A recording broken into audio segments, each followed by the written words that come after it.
जी मेरे वाले साहब बिल्कुल फौज में थे। फाइनेंशियल कंस्ट्रेंट्स की वजह से मेरे दादा जान के पास इतने वो रिसोर्सेज नहीं थे, तो दो दफा अप्लाई किया, दोनों दफा उन्होंने वीजा रिजेक्ट कर दिया। इसमें मेरा एक छोटा सा घर था, मैंने खुद डॉक्टरी की जो कमाई थी उसमें से 5 मरले का बुखार के साथ आ जाते थे कि भाई मुझे तेज बुखार है, तो 300 रुपए टेबल पे रखते कि डॉक्टर साहब ये आपकी फीस है। मैं उसकी हालत देख के कहता था, मैंने कहा नहीं, मैंने आपसे 300 रुपए मैं नहीं ले सकता, ये मेरा जमीर गवारा नहीं करता। इस 300 रुपए से आप दवाई ले लें, क्योंकि अगर ये मैंने 300 रुपए आपसे ले दिया, आपकी दिहाड़ी 400-450, आप खाओगे क्या? क्योंकि कोरोना वायरस है, लोगों ने अपनी जॉब्स लूज की हैं, स्टूडेंट्स बेचारे आए हुए हैं, उन्होंने जॉब्स लूज की हैं, बहुत ज्यादा लोग परेशान थे। इसमें ये फायदे मैंने गरीब लोगों का ये हिस्सा रखा हुआ था कि जो मरीज अपने मुंह से खुद कह दे कि मेरे पास पैसे नहीं है देने के लिए, या फिर मुझे लगे कि ये मरीज। अब यहाँ पर एक सवाल आप पूछ सकते हैं कि जब आप इतने फ्री मरीज देखते थे तो आपने अपना घर कैसे चलाया? तो वो बिस्मिल्लाहिर्रहमानिर्रहीम। नाजरीन, आप देख रहे हैं मीडिया टॉप और सिडनी से मैं हूं औरंगजेब बेग अपनी एक नई वीडियो के साथ। आज हम एक ऐसे स्टार से आपकी मुलाकात करवाने जा रहे हैं। प्रोफेशन के लिहाज से डॉक्टर हैं, सिडनी ऑस्ट्रेलिया में प्रैक्टिस करते हैं, लेकिन डॉक्टर तो बहुत सारे हैं, लेकिन इनके पास आने का मकसद यह है कि इन्होंने हालिया कोविड में जो बिला तफरीक डिजर्विंग लोग हैं उनकी अपने लिहाज से जैसे भी हो सके इन्होंने कुछ उनकी मदद की। तो हमने इनसे टाइम लिया कि सिर्फ ये बताएं कि ये जो चीजें आपने की हैं इसका आपको ख्याल कैसे आया, क्योंकि कोई भी यहाँ पे चीज फ्री नहीं है, पूरी दुनिया में कुछ भी फ्री नहीं है। तो उन्हीं की जुबानी सुनेंगे कि उन्होंने क्या चीजें फेस की, और इसी के साथ साथ थोड़ा सा उनसे उनका इंट्रोडक्शन भी हो जाएगा कि हमारे जो कम्युनिटी के, हमारे जो पाकिस्तानी यहाँ पे प्रोफेशनल हैं वो कैसे कैसे छुपे रुस्तम है। अस्सलाम वालेकुम डॉक्टर सैयद ज़िया हुसैन साहब। वालेकुम सलाम। और क्या हाल है आपके? अल्लाह का शुक्र। डॉक्टर साहब, पहले तो बहुत शुक्रिया आपने हमारे नाजरीन के लिए टाइम निकाला, और दूसरा थोड़ा सा मैं यहाँ से स्टार्ट करना चाहता हूँ कि आप ऑस्ट्रेलिया कब से हैं? मैं ऑस्ट्रेलिया मार्च 2016 में आया हूँ। जी, तो मुझे तकरीबन 5 साल होने को है। अच्छा, मेरी इंफॉर्मेशन के मुताबिक आपके वालिद साहब तो माशाल्लाह आर्मी में कर्नल थे, और आप मेडिकल लाइन में आ गए, तो आप फौजी लाइन में क्यों नहीं गए, या कोई फौज में भी अभी आपका कोई है कोई फैमिली रिलेटिव? जी मेरे वाले साहब बिल्कुल फौज में थे, कर्नल थे फौज में, लेकिन अनफॉर्चुनेटली उनकी बड़ी यंग एज में इंतकाल हो गया। 46 इयर्स की एज थी उनकी, और उनको अनफॉर्चुनेटली कैंसर हो गया आंतों का, तो उस वजह से उनका इंतकाल हो गया। और जहां तक ताल्लुक है फौज में जाने का, मेरे वाले साहब को बचपन ही से डॉक्टर बनने का शौक था, खुद से। अच्छा। लेकिन चूंकि फाइनेंशियल कंस्ट्रेंट्स की वजह से मेरे दादा जान के पास इतने वो रिसोर्सेज नहीं थे, तो वो उन्होंने फौज में अप्लाई किया और अल्हम्दुलिल्लाह वो फौज में ऑफिसर बन गए। मेरा इस वक्त मैंने भी फौज के लिए अप्लाई किया था, और मैं और मेरा भाई एक ही क्लास में पढ़ते थे, तो हमने मैट्रिक FSC साथ किया, तो मेरे जो 15-20 नंबर उससे FSC में ज्यादा आ गई, तो हम दोनों ने साथ ही कोहार्ट ASSB में हम दोनों साथ गए, और दोनों ने साथ ASSB दिया। वो सिलेक्ट हो गया, मैं रह गया। तो मेरे से जो मेजर साहब इंटरव्यू कर रहे थे ISSB में, उन्होंने बोला कि भाई आपके तो FSC में ठीक ठाक नंबर है, आप डॉक्टर बनने की कोशिश करें। तो ये करके उन्होंने मुझे रिजेक्ट करे, लेकिन अल्हम्दुलिल्लाह किस्मत मुझे मेरा ओपन मेरिट में कहीं किसी भी मेडिकल कॉलेज में दाखिला नहीं हुआ, तो मेरा आर्मी कोटा में निश्तर मेडिकल कॉलेज में दाखिला हुआ, तो वहां से सफर का आगाज हुआ। तो MBBS मैंने 2003 में किया निश्तर मेडिकल कॉलेज मुल्तान से। तो उसके बाद फिर हाउस जॉब की इस्लामाबाद में पिम्स से, और फिर मैंने FCPS मेडिसिन किया। मैं मेडिकल स्पेशलिस्ट था पाकिस्तान में, तो मैंने FCPS मेडिसिन किया, पिम्स से मैंने ट्रेनिंग की। तो उसके बाद बस फिर इम्तिहान देने का बड़ा शौक था, अमेरिका के भी इम्तिहान दिए। अमेरिका के इम्तिहानों को USMLE कहते हैं, United States medical licensing examination जी। तो उसके 2 एग्जाम पाकिस्तान में होते हैं, बाकी 2 एग्जाम जो है अमेरिका में होते हैं। तो अमेरिका में शिकागो गया 2007 में, वो एग्जाम दिया, तो वो पास किया। और एक और एग्जाम था USMLE स्टेप 3, वो भी दिया, वो भी पास किया, लेकिन अनफॉर्चुनेटली वहां पर मेरा नसीब नहीं था, किस्मत नहीं थी। तो बस फिर मैं पाकिस्तान में वहां से आके फिर मैंने सोचा कि पाकिस्तान में स्पेशलाइजेशन की जाए, तो वहां पर मैंने पाकिस्तान में 4 साल पिम्स में की। फिर मैं मेडिकल स्पेशलिस्ट बना, FCPS मेडिसिन की डिग्री ली, 2013 में ले ली। फिर उसके बाद मैंने सोचा कि ये एक US की तो ट्राई कर ली है, UK और ऑस्ट्रेलिया के एग्जाम्स दे दिए जाए। तो UK के MRCP पार्ट 1 पार्ट 2 दिया, वो पास किया। फिर उसके बाद मैंने कहा चलो एक ऑस्ट्रेलिया एक जगह रह गई है, उसका भी इम्तिहान दे दें। तो ऑस्ट्रेलिया के मैंने वीजा अप्लाई किया, विजिट वीजा इम्तिहान देने के लिए यहाँ पे, ताकि मैं आके इम्तिहान दे सकूं जी। तो 2 दफा अप्लाई किया, दोनों दफा उन्होंने वीजा रिजेक्ट कर दिया। ठीक है जी। तो for some reason paper work की वजह से, आई डोंट नो उनकी क्या रीजन थी। एनीवेज फिर मैंने बैंकॉक में जाके जो है एग्जाम दिया, थाईलैंड में ऑस्ट्रेलियन मेडिकल काउंसिल का जो एग्जाम होता है AMC पार्ट 1, तो वहां पर मैंने एग्जाम दिया, फिर वो पास किया, फिर आइट्स दिया, पास किया। फिर यहाँ पर एक मेरे दोस्त काम करते हैं, डॉक्टर फाइज सलीम कुरैशी, तो उनके रेफरेंस के थ्रू मैं यहाँ पर मेरा जो है ना एज अ डॉक्टर मुझे मतलब यहाँ पर वर्क वीजा मिला, और फिर मैंने 2016 में यहाँ से काम शुरू किया। तो ये मेरी कहानी थी। जबरदस्त, माशाल्लाह, बड़ी सक्सेसफुल स्टोरी है, क्योंकि आपने हिम्मत नहीं हारी और जितनी भी ज्यादा प्रोफेशनल की जो डिग्रीज हैं, जो सर्टिफिकेट्स है, समेटने की कोशिश की। अच्छा, अभी आते हैं रिसेंटली कोविड 1 साल हो गया है, पूरी दुनिया को डिस्टर्ब किया हुआ है, तो जहां सिविल सोसाइटी या हमारी कोई एसोसिएशन या इंडिविजुअल लोग जो है ना वो अपनी तरफ से जो कुछ भी कर रहे हैं, चले वो और उनका अल्लाह का मामला है। आपने वैसे डॉक्टर जो हमें देखने में आया कि आपने भी अपना जहां तक हुआ हिस्सा डाला, जो मुस्तहिक लोग थे, तो ये कैसे ख्याल आया कि आपने इसमें लोगों को सारा कुछ है ना माफ कर दिया, या ये क्या, थोड़ा सा बताइएगा। अच्छा, इसकी जो स्टोरी है वो शुरू होती है पाकिस्तान से जी। पाकिस्तान में जो है आपको पता ही है, हम सारे पाकिस्तानी हैं, गुर्बत वहां पर बहुत ज्यादा है। बिल्कुल।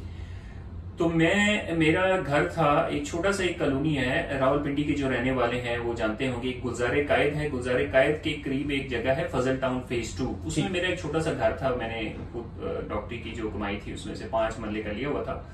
तो उसके साथ एक छोटा सा एक मेडिकल स्टोर था, यहाँ पर फार्मेसी कहते हैं, वहां पर मेडिकल स्टोर।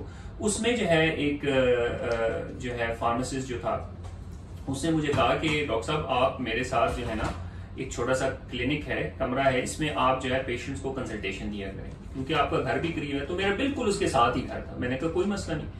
तो वहां पर जो है मैंने एक छोटा सा प्राइवेट भी क्लिनिक का काम करा, जो मोहल्ले के जो लोग थे या उनको एक कंसल्टेशन प्रोवाइड करता था।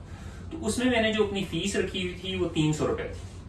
तो लेकिन उसमें मैं 40% पेशेंट्स जो है तकरीबन फ्री देखता था। फ्री इसलिए क्योंकि बेचारे मजदूर लोग आते थे, अक्सर वो बेचारे बुखार के साथ आ जाते थे कि भाई मुझे तेज बुखार है, तो 300 रुपए टेबल पे रखते कि डॉक्टर साहब ये आपकी फीस है। मैं उसकी हालत देख के कहता था, मैंने कहा नहीं, मैंने आपसे 300 रुपए मैं नहीं ले सकता, ये मेरा जमीर गवारा नहीं करता। इस 300 रुपए से आप दवाई ले लें, क्योंकि अगर ये मैंने 300 रुपए आपसे ले दिया, आपकी दिहाड़ी 400-450, आप खाओगे क्या?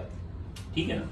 तो वहां से जो है ना अक्सर वो, चूंकि कॉलोनी ऐसी थी जो लोअर मिडिल क्लास और मिडिल क्लास की कॉलोनी थी, वहां पर अक्सर गरीब लोग बहुत ज्यादा थे। तो वहां से जो है ना इवन लोगों के घरों में जो है पेशेंट्स को मैं जाके देखता था, लेकिन वो बस एक पैशन था। अब यहाँ पर एक सवाल आप पूछ सकते हैं कि जब आप इतने फ्री मरीज देखते थे तो आपने अपना घर कैसे चलाया? तो वो अल्हम्दुलिल्लाह एक ऑनलाइन एक वेबसाइट है जी, 2 वेबसाइट्स हैं बल्कि, उसपे मैं काम करता था। तो वहां से ऑनलाइन मेडिकल एडवाइस मैं देता था। तो वहां पर मेरे ज्यादातर क्लाइंट्स USA, कनाडा, UK के क्लाइंट्स थे। तो उसमें से मेरी अच्छी खासी इनकम हो जाती थी, जिससे मेरा घर अल्हम्दुलिल्लाह चलता था। उसी से मैंने अपना छोटा सा घर बनाया। तो इसलिए मुझे कोई इतना ज्यादा पैसे कमाने का कोई बहुत ज्यादा एक्सट्रीम लेवल पे कोई शौक भी नहीं था कि मैं बहुत ज्यादा कोई रिच हो जाऊं, सुपर। बस अल्हम्दुलिल्लाह कंफर्टेबल लाइफ थी। तो उसमें यह था कि मैंने गरीब लोगों का ये हिस्सा रखा हुआ था कि जो मरीज अपने मुंह से खुद कह दे कि मेरे पास पैसे नहीं है देने के लिए, या फिर मुझे लगे कि ये मरीज अक्सर जो है वो पठान हमारी कम्युनिटी के, तो वो बड़े गैरत वाले होते हैं, वो जरूर देते। तो मैं उसको देखता था, मैंने कहा यार ये मजदूर आदमी, मैं इससे फीस नहीं लेता। बेचारे बड़े खुश। तो वहां से आगाज हुआ। फिर यहाँ पर तो ये अभी कोरोना से पहले भी अक्सर पेशेंट्स जो आते थे, अपने वालिदैन जो ओवरसीज से आ जाते थे, तो उनकी इंश्योरेंस नहीं होती थी कि डॉक्टर साहब ये काइंडली मेरे वालदा हैं या वालिद साहब हैं, इनको अगर आप काइंडली देख लें। तो मैं जो कह देते थे अपने मुंह से कि भाई फीस नहीं लेनी, तो फिर मैं नहीं लेता था। तो कोरोना में ये हुआ कि मैंने पाकिस्तान ऑस्ट्रेलियन मेरा ख्याल है कम्युनिटी है, उसका पेज है, उस पर मैंने एक छोटा सा मैंने एक पोस्ट डाला। तो वो उसमें मैंने कहा कि अगर किसी को कोरोना क्योंकि कोरोना वायरस है, लोगों ने अपनी जॉब्स लूज की हैं, स्टूडेंट्स बेचारे आए हुए हैं, उन्होंने जॉब्स लूज की हैं, बहुत ज्यादा लोग परेशान थे और फाइनेंशियली बहुत सारे लोग बिल्कुल ऐसे सही कह रहे हैं। तो इसलिए मैंने सोचा कि ये हमने अपने पैसे तो सारी जिंदगी इंसान कमाता है, लेकिन कुछ ना कुछ अपनी कम्युनिटी को, अपनी सोसाइटी को, अपने प्रोफेशन के हिसाब से कुछ ना कुछ आपको देना भी होता है, अपनी सर्विसेज प्रोवाइड भी करनी होती हैं कि आप इनको कुछ क्योंकि कुछ काम आखिरत के लिए भी करने होते हैं। बिल्कुल सही। तो इसलिए मैंने कहा कि इनको जो है ना, तो ये मैंने सर्विसेज की और इसमें बहुत ओवरवेलमिंग रिस्पांस आया, बहुत सारे स्टूडेंट्स आए, लेकिन अक्सर जो है वो सिर्फ और सिर्फ कोर्स दे के आए और अक्सर के पास इंश्योरेंस भी थी और अक्सर ने पैसे भी दिए कि जिनके पास बिल्कुल मिस यूज नहीं किया। हाँ नहीं, मिस यूज नहीं किया। तो वो कहते थे कि डॉक्टर साहब नहीं, मैं आपका वो पोस्ट दे के आया हूँ, मेरे पास इंश्योरेंस है और मैंने पे करना है, लेकिन मैं इस वजह से आया हूँ ताकि मेरी तसल्ली हो सके और मैं आपसे मशवरा लेना। तो अक्सर इस तरह इक्का दुक्का पेशेंट ऐसे थे जो कि एक जो वीडियो आई है SBS न्यूज में, वो इंडियन फैमिली थी, वो उनके काफी फाइनेंशियल कंस्ट्रेंट्स थे, तो उनसे वो मैंने कभी फीस नहीं चार्ज की। तो ये सारी कहानी थी इसकी। अच्छा, दूसरा ये है कि जो आपने माशाल्लाह बताया कि पाकिस्तान से ये सिलसिला जारी है, तो ये कोविड खत्म हो गया या कुछ है तो ये जो लुक आफ्टर लोगों को, मुस्तैद लोगों को करने का ये सिलसिला जारी रहेगा इंशाल्लाह जी। बिल्कुल, ये तो पहले भी जारी था, पाकिस्तान में भी जारी था, और जब मैं ऑस्ट्रेलिया में कोविड नहीं भी था तब भी था। और ऑब्वियसली कोविड में मैंने इसको थोड़ा सा मतलब एक फेसबुक में मैंने थोड़ा सा इसका वो किया, प्रमोट किया, लेकिन ये तो उसके बाद भी जारी रहेगा, ये तो सारी जिंदगी जारी रहेगा। डेफिनेटली इस तरह के काम करने से वो तो अल्लाह को पता है कि मतलब है कितनी इसकी जो है ना वो आपको रिवार्ड मिला है, क्योंकि ये उसने देना है। नींद तो सुकून से आती होगी। बहुत सुकून से, जो ही सोता हूँ फौरन नींद आ जाती है। नींद आ जाती है। डॉक्टर साहब, ये आप जैसे लोग जो हैं जो इतने पढ़ लिख के अपना रोजी रोटी भी कमा रहे हैं, लेकिन जो हुकूकुल इबाद हैं या जो हमारे जो डिजर्विंग लोग हैं उनकी खिदमत करना, स्पेशली इस तरह के मुल्कों में जहाँ पे लोग या डॉलर गिनते हैं या घंटे गिनते हैं, तो अगर आपने कोई फ्री पेशेंट भी गिने हैं तो इसका जो है ना एक बहुत बड़ी आपने एग्जांपल सेट की है। आपने अपनी को और कोई हमारी जो कम्युनिटी है या जो हमारे जो प्रोफेशनल्स हैं उनको कोई मैसेज देना हो या कोई मोटिवेशन बात करनी हो तो आप कह सकते हैं। देखिए, मैसेज यही है कि मैं अभी फॉर एग्जांपल 40 या 41 ईयर्स मेरी एज है, तो जिंदगी जो है बहुत ज्यादा शॉर्ट है। मेरी मतलब एवरेज एज 65, 70, 75 ईयर्स एज होगी। तो मतलब उस हिसाब से अगर आप देखें तो 25-30 साल जिंदगी के रह गए मेरी जिंदगी के। मतलब अगर तो मैं एक मतलब उससे पहले भी एक पल का भी नहीं पता होता, लेकिन मैं एवरेज आपको एस्टिमेट बता रहा हूँ। तो उस हिसाब से अगर आप देखें तो हमें जो है वो जिंदगी को एक तो अच्छे तरीके से जीना चाहिए, ये तो इसमें तो कोई शक नहीं है, लेकिन कुछ और लोगों के लिए भी कुछ करना चाहिए। ये नहीं कि आप सारा दिन मैं करता रहूं और अपने लिए खुदगर्ज नहीं, सेल्फलेस थोड़ा सा होना चाहिए, और लोगों के लिए भी कुछ करना चाहिए। अगर आप साहिब हैसियत हैं या आपके पास नॉलेज है या इल्म है या पैसा है, किसी भी लिहाज से, जरूरी नहीं कि पैसे के लिहाज से आप उनको हेल्प करें, किसी भी लिहाज से आप हेल्प कर सकते हैं, जो भी आप कर सकते हैं। हाँ, तो मेरे तो यही आपको सबको पैगाम है कि अपने मतलब जो आपकी हैसियत है उस हिसाब से कुछ ना कुछ कम्युनिटी को जरूर give back to the community. जैसे मैं डॉक्टर हूँ, मेरा नॉलेज है, तो मैं अपना नॉलेज जो है लोगों को, ये भी एक सदका जारिया है और ये भी एक किस्म का ज़कात है अपने नॉलेज का या अपने प्रोफेशन का। मेरा ख्याल है अगर जो पाकिस्तान की भी बात करते हैं, पाकिस्तान में जो डॉक्टर्स हैं या इवन वुकला हैं या जो भी प्रोफेशनल हैं, और एक आम आदमी का उनसे पाला कभी ना कोई पढ़ता ही है। स्पेशली डॉक्टर से तो तकरीबन अगर मेरा नहीं पढ़ेगा तो मेरे बच्चे का पढ़ सकता है या मेरी माँ का, हर फैमिली का। तो वो अगर अपनी वो जैसे आपने कहा कि परसेंटेज बना देना कि आज मैंने अगर फॉर एग्जांपल मेरे पास 20 की लिस्ट है, तो अगर मैं देखूंगा कि वो डिजर्विंग नहीं है तो मैं कोशिश करूंगा कि उसको लुक आफ्टर करूंगा। तो मेरा ख्याल है ये एक बहुत बड़ी जो है ना कलेक्टिवली एक मुआशरे में खिदमत हो सकती है और इससे यकीनन जो है ना बड़े अच्छे जो है ना सलात मुरतब हो सकते हैं। बिल्कुल जी, सही कह रहे हैं आप। नाज़रीन, ये जो हमारे डॉक्टर सैयद ज़िया हुसैन रूटी हिल में ये इनका आई फैमिली क्लिनिक है और यहाँ पे डेफिनेटली बिजी है। जब मैं यहाँ पे आया था तो जो पेशेंट थे वो बहुत ज्यादा थे, लेकिन इनसे बात करना इसलिए जरूरी था कि वो तो नहीं चाहते कि इस तरह की चीजों की तशहीर हो, लेकिन मोटिवेशन होती है हमारे लोगों को पता चले कि जो हमारे प्रोफेशनल जो बैठे हुए हैं दूसरे मुल्कों में, खास पाकिस्तान में, वो अगर कुछ करते हैं इंसानियत की भलाई के लिए तो उसको एक एग्जाम्पल के लिए हमारा फर्ज है कि हम उसको अपने मीडिया के सामने जो है ना वो सामने भी लेके आए। हम इसी के साथ ही आपसे इजाजत चाहते हैं। डॉक्टर साहब, आपका बहुत शुक्रिया और इंशाल्लाह इससे इसके बाद भी जो है ना एक दिन आपसे जरूर मुलाकात करेंगे और फीडबैक लेंगे। अपना ख्याल रखिएगा। अल्लाह हाफिज।